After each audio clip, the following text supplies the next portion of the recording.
ഞാൻ കഴിഞ്ഞ ദിവസം വിക്രം സമ്പത്തിൻ്റെ സവർക്കർ ജീവചരിത്രം മേടിച്ച് വായിക്കുകയുണ്ടായി. അപ്പോൾ പുറയിൽ മാപ്പപേക്ഷ അനുബന്ധമായിട്ട് കൊടുത്തിട്ടുണ്ട്. 10-20 പേജുണ്ട്,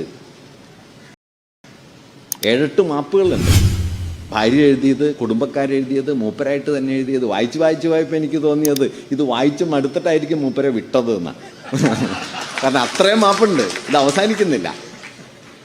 അവസാനത്തെ മാപ്പിലൊരു വാക്യമുണ്ട്, ഡോക്ടറോട് പറഞ്ഞു. അവസാനത്തെ മാപ്പിൽ പറയുന്നത്, എന്നെ വിട്ടയച്ചാൽ എൻ്റെ മാത്രം പിന്തുണയല്ല, എൻ്റെ അനുയായികളായ 10,000-കണക്കിന് യുവാക്കളുടെ പിന്തുണ ബ്രിട്ടീഷ് ഗവൺമെൻറ്റിന് ഉറപ്പ് തരാനായിട്ട് എനിക്ക് കഴിയും.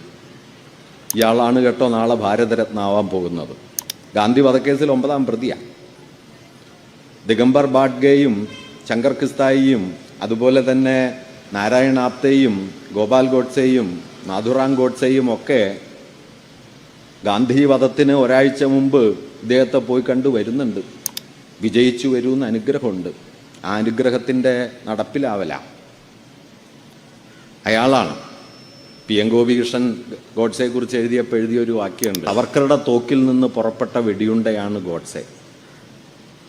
ഗോഡ്സെ അല്ല തോക്ക്, ഗോഡ്സെ വെടിയുണ്ടയാണ്. പുറപ്പെട്ടത് സവർക്കറിൽ നിന്നാണ്. ആ പുറപ്പെട്ട വെടിയുണ്ട ഗാന്ധിയുടെ മാറിൽ വീണ് അവസാനിച്ചിട്ടുമില്ല കേട്ടോ. ഈ രാജ്യത്തിൻ്റെ മാറിലേക്ക് അത് നിരന്തരം സഞ്ചരിക്കുന്നുണ്ട്.